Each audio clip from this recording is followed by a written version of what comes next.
Daily Trust News Center, this is the News Hour.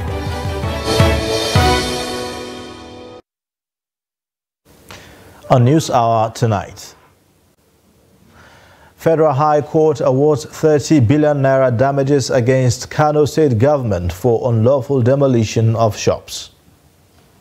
Farmers forced to pay bandits in Katsina to harvest farm produce. Tribunal sacks Plateau Assembly Speaker, one other lawmaker. And away from Nigeria, wife of the post-Gabonese president arrested for money laundering.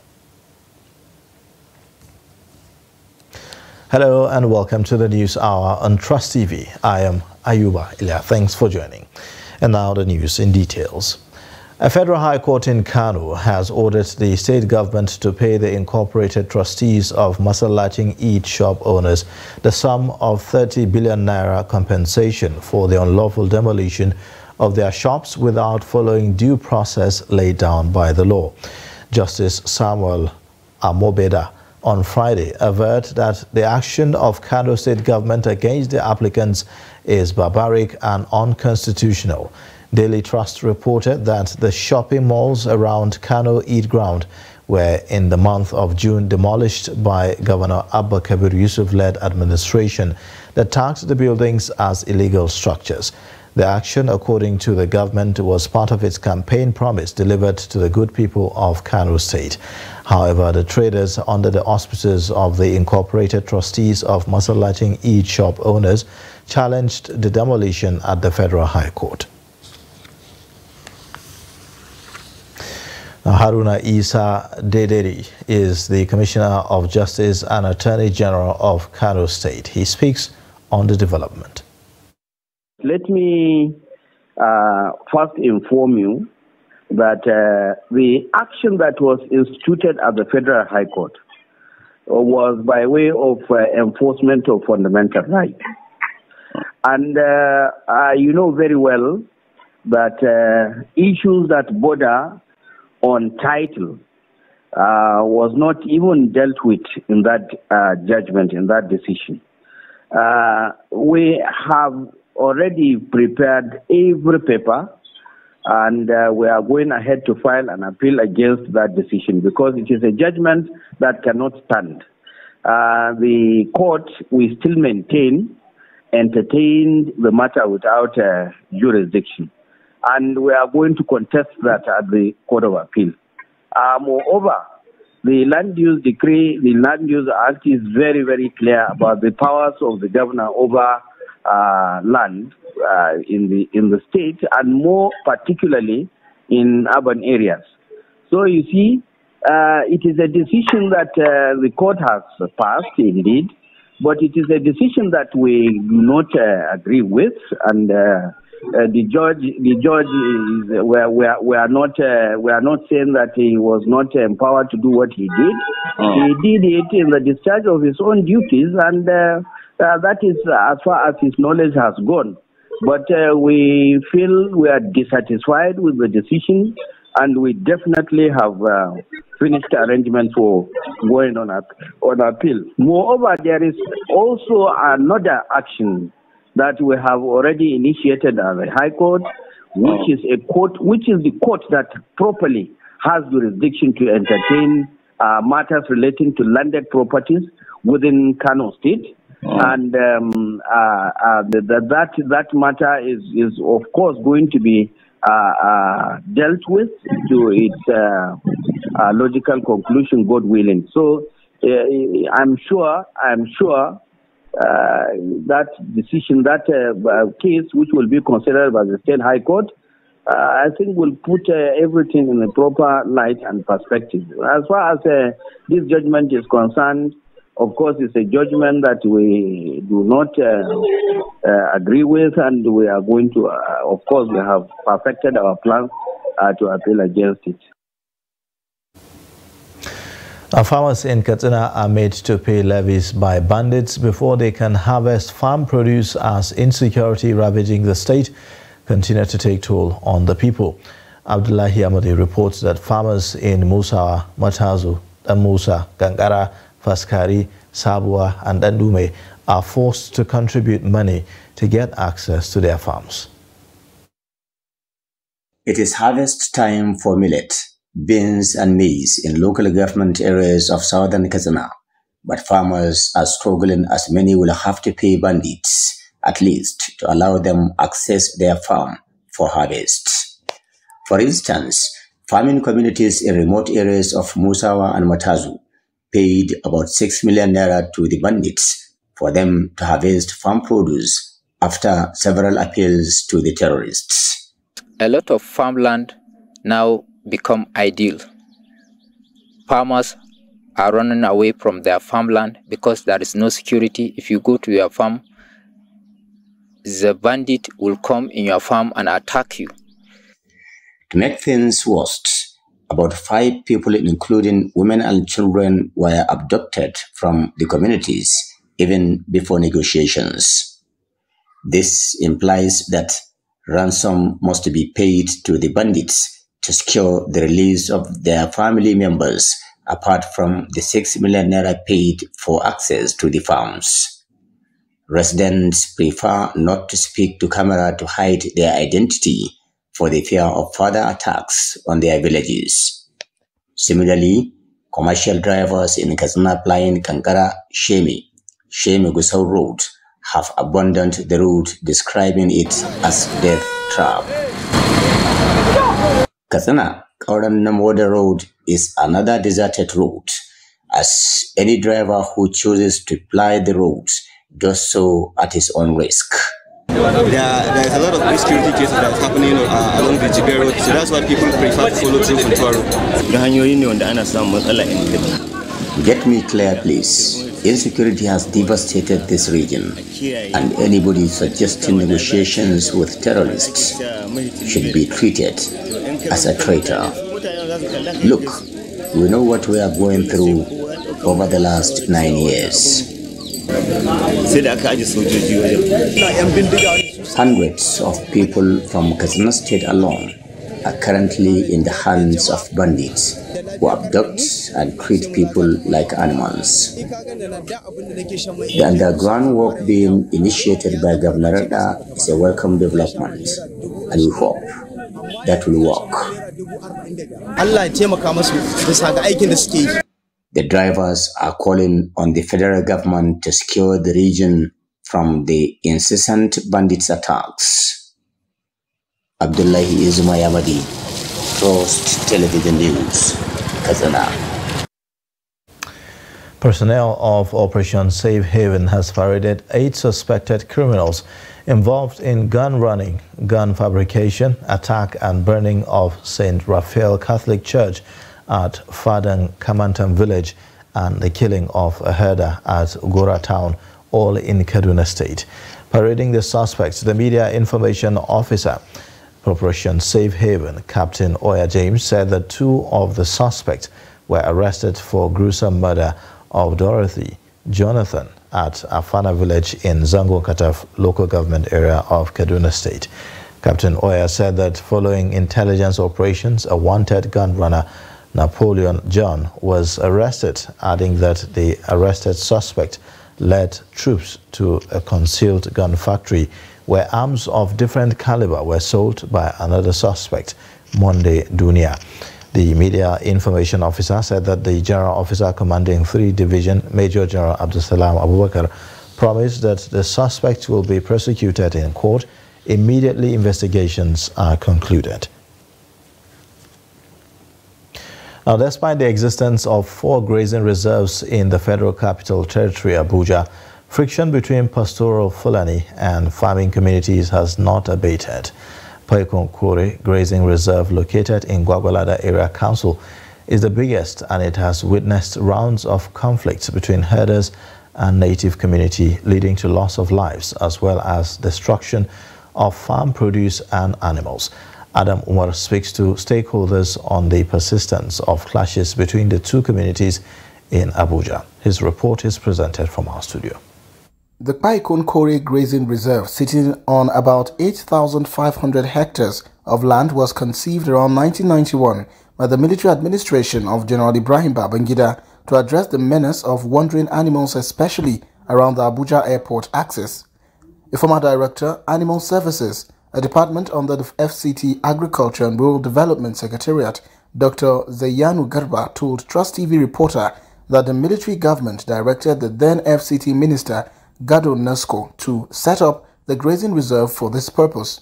Garba said the inhabitants of the facility were assisted through various interventions from the Agri Secretariat of the FCT, with farmers given inputs like fertilizer, seed and chemicals, while herders received veterinary health care services in addition to 2 nomadic primary schools and a milk collection center. However, these services are non-existent now at any of the grazing reserves. Jibril Ibn Jafar is the secretary of Paikon Kore Native Community, and he speaks on the issue. Herders therefore come into this area with a sense of belonging that the place has been carved for grazing, without farmer being compensated, relocated, or shifted as the government deem it fit. It now creates crisis because the herders come in with a sense of entitlement that this is their place because it has been carved for grazing. But the farmers also are still having their sense of entitlement because it has been their local land that they inherited from their great-grandfathers. A recent clash between farmers and herders in the month of September led to the killing of one Ilya Shuaibu Kolo, a vigilante group member. Before they get to that farm, there was nothing like that. It's after attacking this youth, 22 years old youth that they killed. That was when they set that place ablaze. But in that position of the Aruga, no any youth have stepped into that location. So it's so amazing to us that we heard that the place was burned, and which there is no anybody that went there. Apart from Paikon Kore Grazing Reserve located in Gwagwalada Council, there are 3 others at Rubochi, Shere and Karshi located in Kuje, Buari and Abuja Municipal Area Councils. Over 2,000 internally displaced persons taking refuge at Baka Camp in North Bank area of Makurdi local government area of Benue State have accused youths of the area of attacking and dispossessing them of their food and other essential items distributed to them by the Benue State government. The IDP stated this during a protest in the area. The report.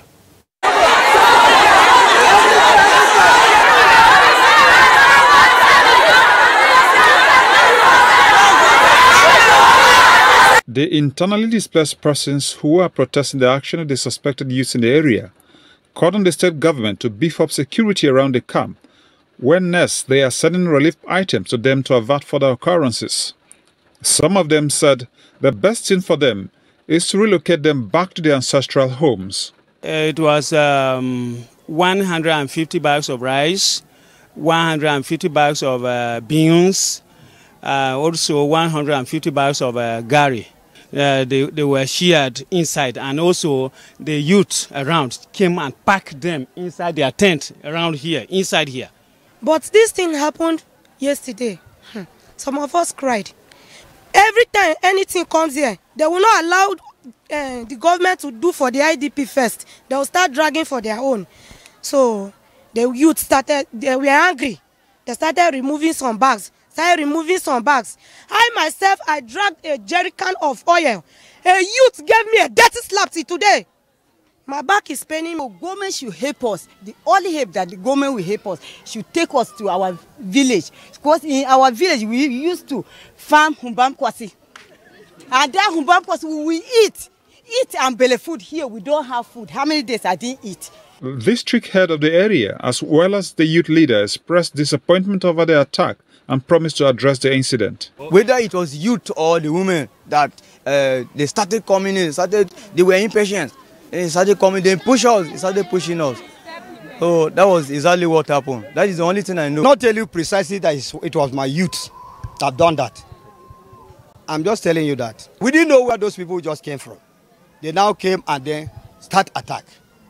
And that's where everything was vanished. They collected everything. It wasn't my youth, let me put it through. Meanwhile, An official of the Benue State Emergency Management Agency, SEMA, said they have taken note of the situation and will address it soon. Jimmy Azande, Trust TV News, Makurdi. The chief coroner, Lagos State, inquiring into the death of 27-year-old Ilerioluwa Oladimeji Aloba, popularly known as Mohbad, has held a preliminary sitting to discuss the modalities of the cause of his death. Aishat Momo files in this report as presented from our studio. Protests followed the reported death of the Nigerian musician Mohbad, who died allegedly of an ear infection in Lagos on 12 September 2023. Lagos State government ordered a coroner inquest to ascertain the cause of his death. Counsel represented the family of the deceased, Funmilayo Falana, while speaking to journalists who were barred from the courtroom on Friday, assured Nigerians that justice will be served in the case. So I don't know what they mean by to fulfill righteousness, but what we are here to do is to ensure that the cost of justice is served, that we get to the root cause of the death of the young man, so that at least it will act as a deterrent. Whoever is supposed to be sanctioned, or of course, whatever is supposed to be done, so that such will not happen again. Yes. That's the essence of the coroner. The coroner is inquisitorial and not adversarial. It is to inquire into the cause of death. The inquest is in pursuant to the extant provision of sections 14 and 15 of the Coroner System Law of Lagos State, Cap C15 Laws of Lagos State 2015. The coroner has however fixed October 15th for the hearing. Now to tribunal matters. An election petition tribunal sitting in Jos on Friday has sacked the Speaker of the State House of Assembly, Moses Sule, and Njuma Azi, representing Mikang and Jos Northwest constituencies in the Assembly. The sacked lawmakers are members of the ruling People's Democratic Party in the state. The tribunal, however, declared the former majority leader of the House, Nanlong Daniel, and Mark Naa, all of the All Progressives Congress, as winners of the March 18 election. The petitioners had challenged the sponsorship of the Sule and Azi on the ground that the PDP was not qualified to participate in the election for lack of party structure.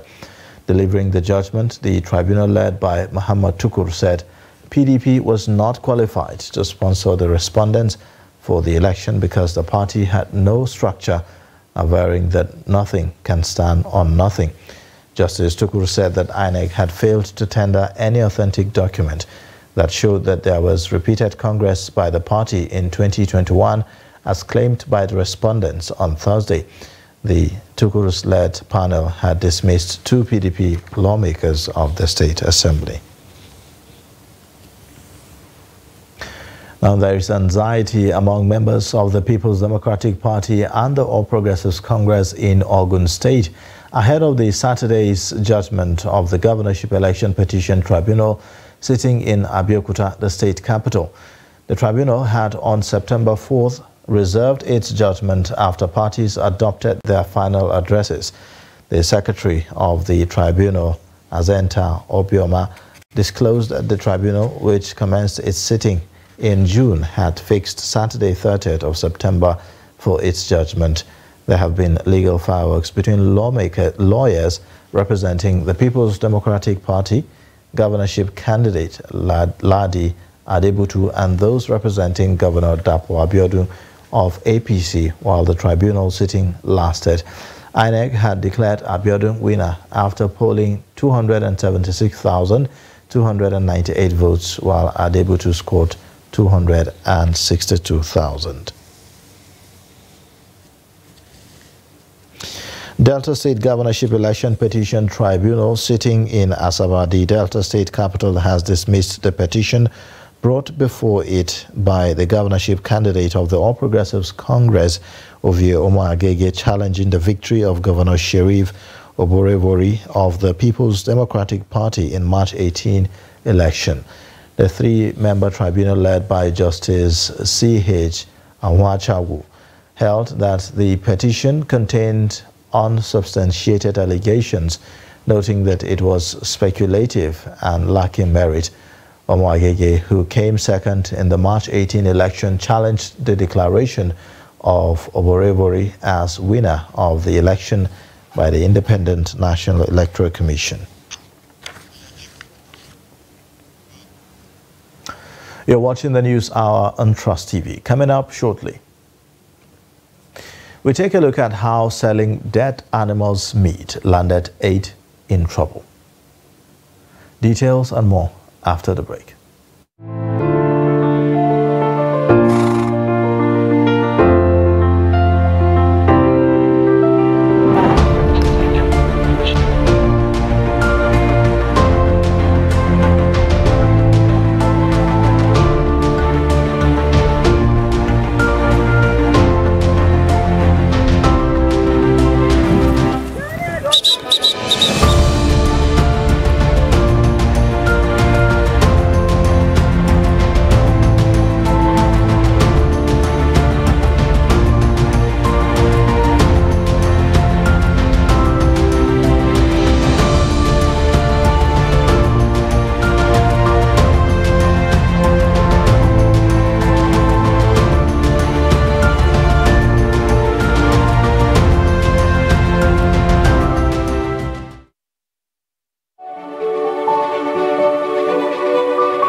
Thanks for staying with us. You're watching the News Hour on Trust TV. Here is a look at the top stories. Federal High Court awards 30 billion naira damages against Kano State government for unlawful demolition of shops. Farmers forced to pay bandits in Katsina to harvest farm produce. In other news, President Bola Tinubu and Sultan of Sokoto Saad Abubakar have urged the Nigeria Labour Congress and the Trade Union Congress to shelve their planned strike built to commence Tuesday, October 3rd. Speaking on Friday during the public lecture and special Jumu'at prayer to mark the 63rd independence anniversary of the country at the National Mosque, Abuja, the president appealed to the workers not to embark on the strike. Represented by the Deputy Senate President, Senator Barau Jibrin, Tinubu reiterated the commitment of his administration to cushion the effect of the fuel subsidy removal. Earlier, the Sultan appealed to the organized labor to shelve the strike, saying that they should give the federal government another chance. The Sultan, who said he has been involved in the negotiation of the labor leaders and government since 2007, said if the NLC and the TUC embarked on the strike, it will do more harm than good. Lagos State Commissioner for Environment and Water Resources Tokunbo Wahab has ordered the immediate closure of Ladipo Market, Mushin, for several environmental offences, including reckless waste disposal, unhygienic premises and non-payment of waste bills, among others. He said the market will remain closed until the mandatory conditions of redress were met by traders and market stakeholders, adding that it was part of ongoing efforts at instilling compliance in markets around the state. Speaking on the development, Wahab underscored the critical importance of environmental hygiene in markets, noting that it is imperative that markets in the state adhere strictly to environmental laws and regulations put in place for the well-being of residents. In his reaction, the Managing Director, CEO of Loma, Muyiwa Badegesi, said that the closure was expected to allow for a thorough assessment of the environmental impact of the market's activities and the implementation of necessary remedial measures, serving as a clear signal that Loma will not hesitate to take decisive actions and where and when environmental laws were flouted. Residents and road users have continued to decry the deplorable condition of roads in some areas of Lagos State. Among the affected areas is the Oko-Oba Agege area, from where Aishat Momo files in her report as presented from our studio. Residents in the Oko-Oba Agege area of Lagos State are groaning over the deplorable condition of roads in the area. Oko-Oba Agege remains one of the areas in the state with dilapidated roads from Orile down to Abattoir Junction. Some residents and road users on Ilobo Street, while speaking with our reporter, said the roads have become worse than they were in the past. So we have suffered a lot on this road. Most people have fallen down on this road. Some are breaking leg, carried to the hospital, taken to the hospitals. When do you see, if you can see the road now, you see it's not in good condition. Sometimes they can send the children to go and throw away water. It can fall into the gutter, to the gutter, so that it will affect it. And by going down to the end of this street, we see canal over there. And when the kid enter the gutter, there's no way that you can remove him anymore again. So that's how we lost life. Drivers plying that route also complained that the state of the road has forced vehicles to move at snail speed as they try to navigate through the myriad of potholes, while other drivers have been forced to change their routes. Who affected by this lane too much? All the theater motor we carry no go come here Abattoir again, say this road is no good at all. Help us, Nigeria. You understand? What is about to do? Say we do it, we patch. No do anything here. Either rain or no rain, it's very, very critical. The road is too bad that we cannot even afford to. We normally spoil our keke anyway. To the extent you can see there's little keke here now.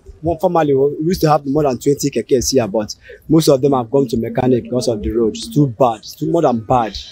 We don't have any access to pass the road when the rain starts. They, however, called for quick intervention from the government in area repairs and maintenance. Operatives of the Nigeria Security and Civil Defense Corps have arrested 8 persons allegedly selling dead animals' meat in Gombe State. The suspects were apprehended following intelligence gathered by operatives of the NSCDC command in the state. Ibrahim Ismail reports.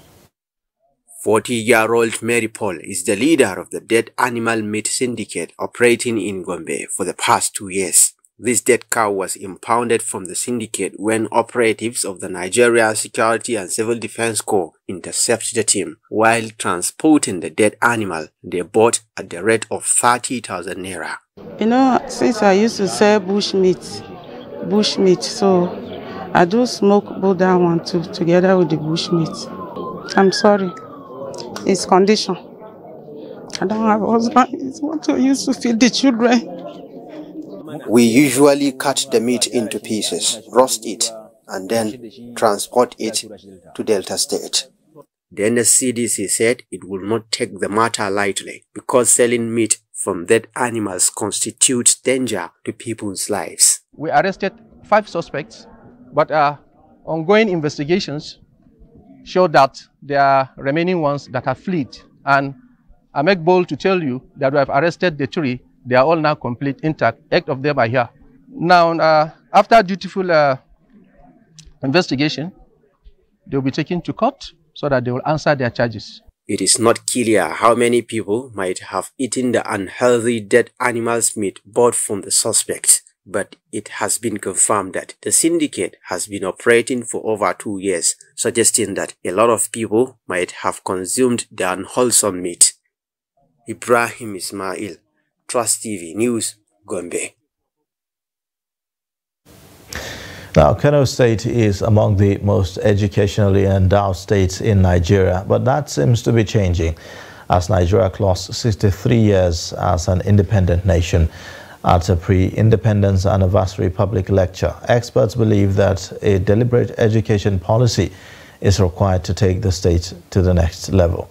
Trust TV's correspondent Idris Jibrin reports. Hundreds of years before the British conquest, Kano was known for rich Islamic and Quranic education tradition. After the colonial conquest in Nigeria, Western education was introduced and embraced alongside Islamic education. For more than 1,000 years before the colonial conquest of Kano, at the turn of the 20th century, Kano had been an important center of learning which attracted scholars and students from far and near. This status of the city-state was further enhanced by the 19th century jihad of Sheikh Usman bin Fodio.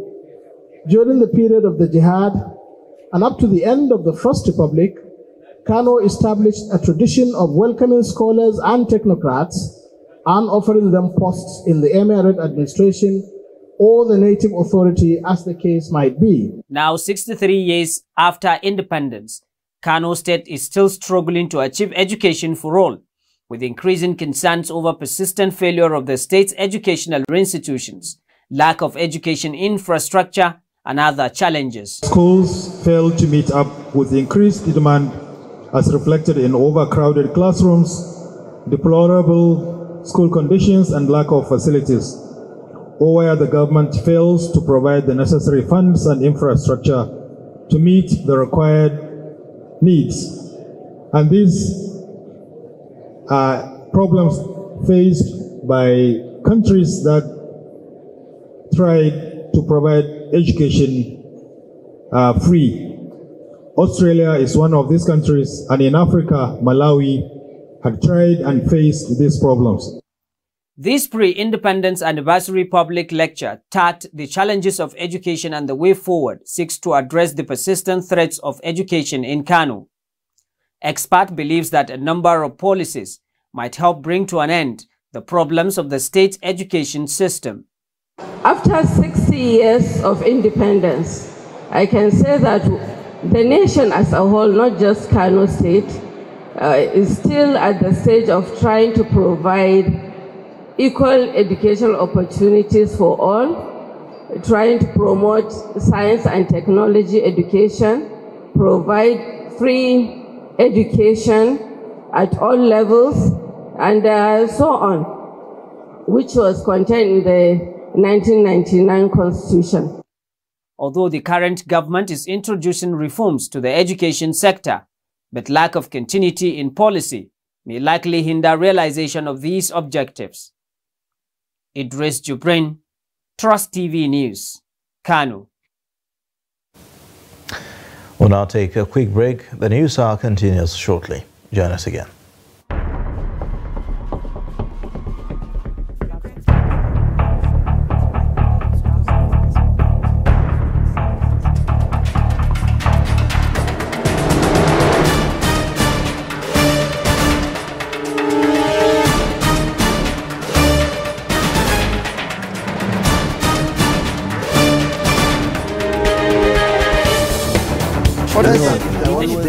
That's great.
Welcome back. Now, former Nigerian President Goodluck Jonathan says democratic governance in Africa is going through a difficult period with the resurgence of military coups in some countries on the continent.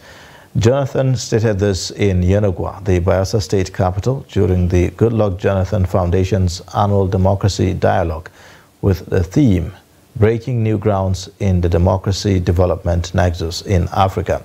Friday, Ebimoboe Peter has more details. The former president pointed out that the theme of the dialogue underscored the need for people to see democracy beyond elections, but also what happens after the way of good governance. The dialogue is not meant to bring any nation down. The focus is mobilizing citizens through effective conversations with a mind of setting an agenda for the political development of the continent. The continent we must move forward.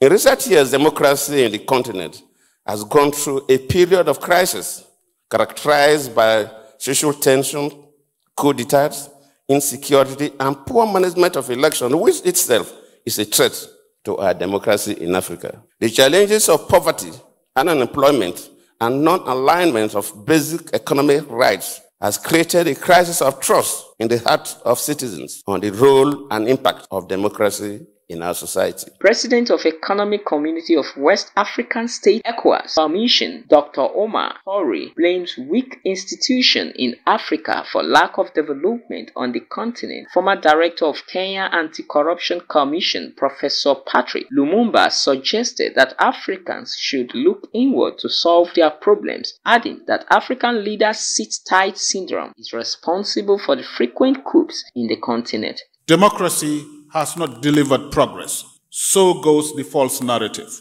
And the anti-democracy forces are all too quick to jump on this narrative to justify their unconstitutional activities that we in West Africa are becoming too familiar with. There are too many dancers in Africa who think I'm the only dancer in town, and until God calls me, I'm not leaving the stage. Such dancers will be removed by men. And that is how I explain the coup d'etats that are coming here. Bayelsa State Governor Senator Doyoduri noted that if leaders build on the right foundation, they will leave an enduring legacy.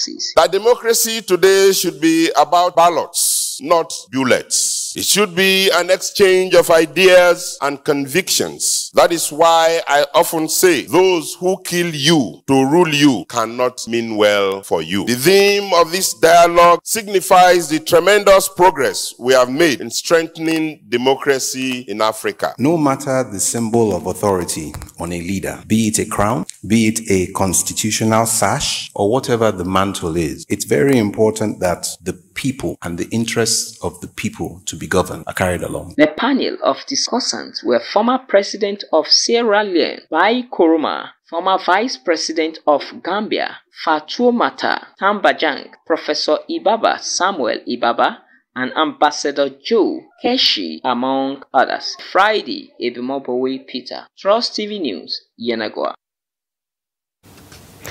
Now, following the insecurity bedeviling the Southeast zone and the economic backwardness that is ravaging most businesses, leaders and stakeholders in the zone have met to discuss the way forward. Trust TV's Ajibade Praise was there and now reports. The summit had all governors of the 5 states in the Southeast present. The Imo State Governor Hope Uzodimma, who doubles as the chairman of the Southeast Governors Forum, is the host. Captains of industry, political leaders, traditional rulers, men, women, and youths were all in attendance to discuss the all-important issues bordering the zone, especially insecurity. That's coming in this summit and the way forward from you.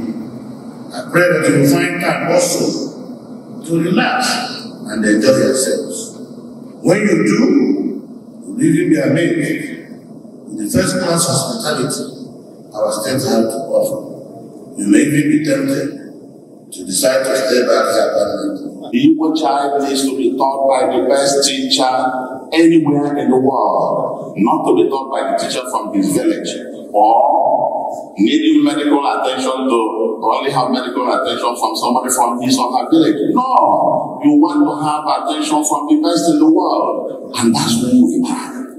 The people of the Southeast, the governors of the Southeast, how do we meet regularly with the security agencies? How do we ensure that the inter-security agencies are able to share intelligence? Recently, 5 security personnel in joint patrol team were gruesomely murdered in Himembano local government area of Imo, the host state. The stakeholders who attended the summit are of the view that better plans be implemented to enhance security and promote economical development in the zone. Which after a week, we can have a blueprint, say this is what we want to do for Southeast, both for security, both for economic development. Southeast should be thinking of having a real network that will connect the 5 states of the Southeast. Southeast should also be thinking about doing a ring road that will cut across the 5 states to be able to have economic growth within the 5 states. We should be able to start talking about endowment fund for the Southeast. There's been widespread punishment for youth to deploy tact in expressing their grievances and anger and not to take destructive decisions. I think that this is the right time.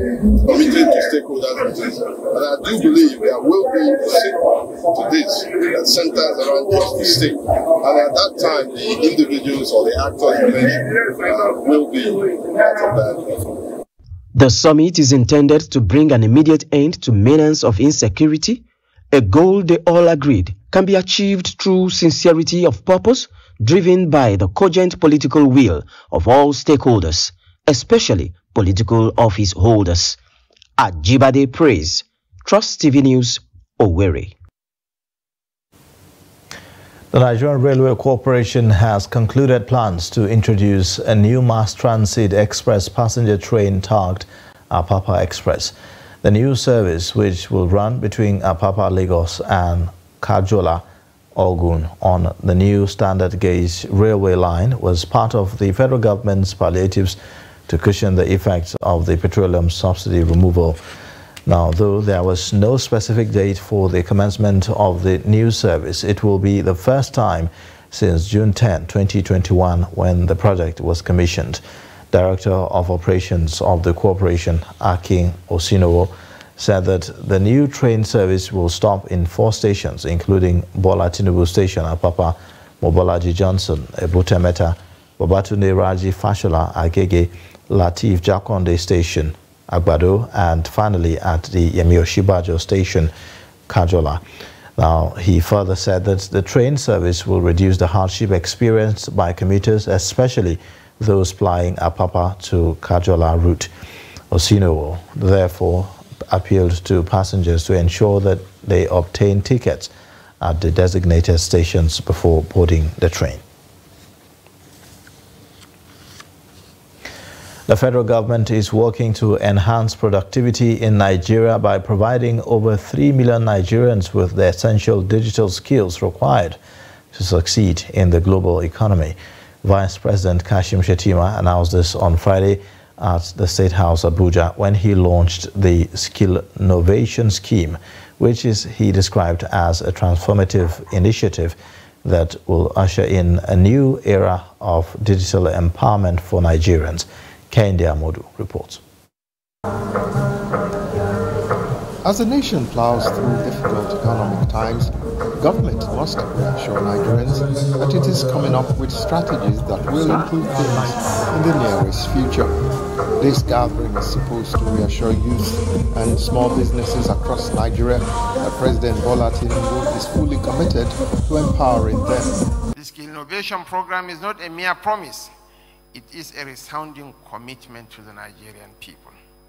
It's in pursuit of this administration's resolve to empower our youth and MSMEs and to create a more inclusive and prosperous Nigeria. The objective of this initiative is quite ambitious, which is to leverage the enthusiasm of youth in the technology space to launch Nigeria as a global power in the sector. So Nigeria is on its way to becoming a superpower because technology runs the world and we have the engine to help the world power this new development. This is why this initiative is extremely important. It combines the 3 different things that we need to see to start to leapfrog development in our nation. And it is the recognition of this government as well that as we seek to go on a path of diversification of our economy, we won't be able to do this without technology. State governments and the private sector are staking a claim in this venture by establishing skills training centers across 17 states. You're still watching the News Hour on Trust TV. We'll take a quick break. The News Hour continues shortly.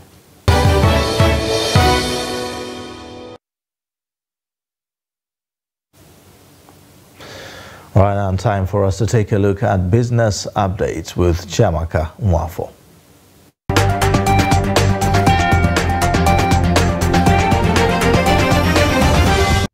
The Nigerian Communications Commission (NCC) has revealed internet users in Nigeria consumed a total of over 655,000 terabytes of data in August. The data released by the telecom regulator indicated that there has been a steady rise in the amount of data being consumed in the country. The August usage represents a 6.6% rise when compared with over 615,000 terabytes consumed in July. Meanwhile, internet subscriptions in the country declined in the month under review, indicating that existing subscribers increased their internet usage in the month. According to the data, internet subscriptions across mobile, fixed and VoIP networks slipped to 159 million in August from 159.5 million recorded in July. Egypt and United Arab Emirates UAE have signed a currency swap deal worth around $1.4 billion in a move to help the North African country ease its economic crisis. According to a report by Bloomberg, this deal will allow the central banks of both Arab countries exchange their local currencies up to 5 billion dirhams and 42 billion Egyptian pounds.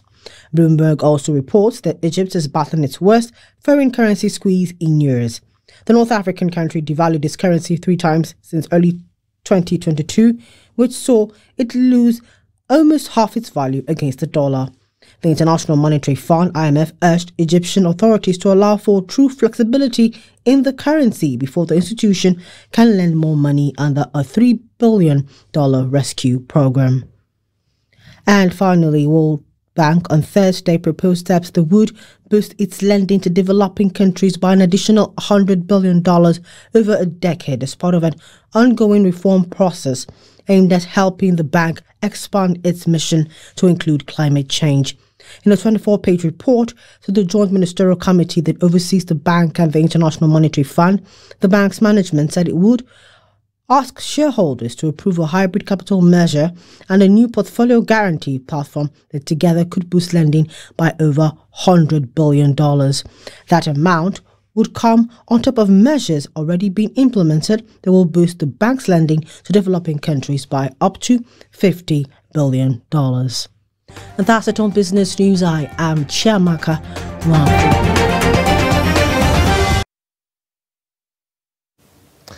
Now, away from Nigeria, the wife of Gabon's deposed President Ali Bongo has been charged with money laundering and other offenses, the public prosecutor said Friday. Sylvia Bongo Valentine has been under house arrest in the capital since her husband was overthrown on August 30th. Her eldest son, Nuruddin Bongo Valentine, has already been charged with corruption. The former First Lady was charged by an investigating judge on Thursday. Prosecutor Andre Patrick Roponat announced on state TV channels on Friday. Her house arrest order has also been upheld, Roponat said. One of her lawyers said that earlier this month that she was being kept incommunicado outside any legal framework.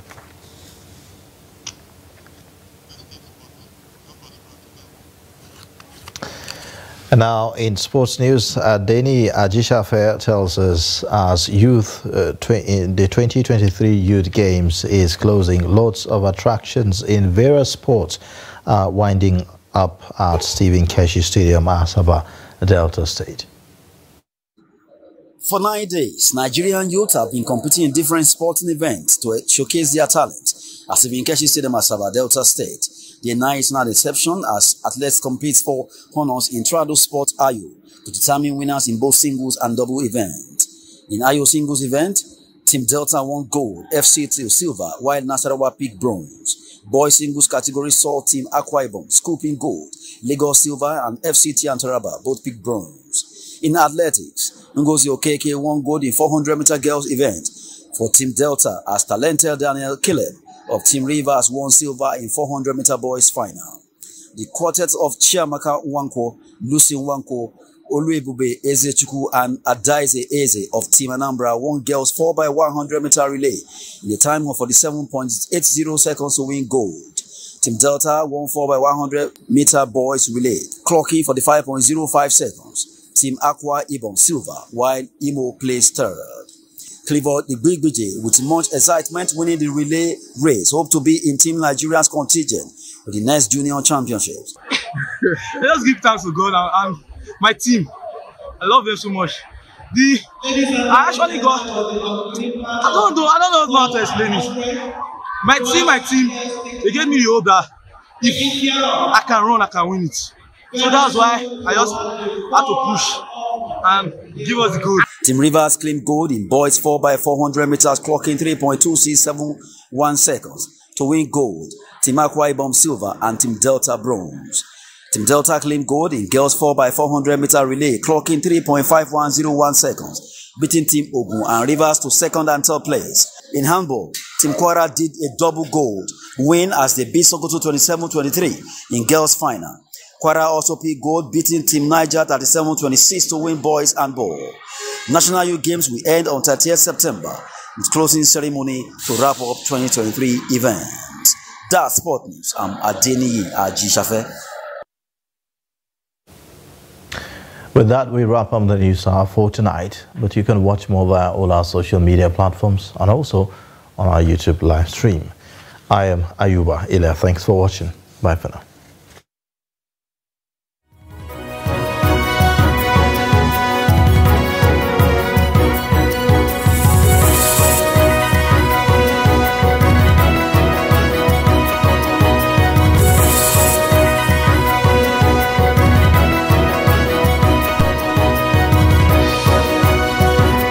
From the Daily Trust News Center, this is the News Hour.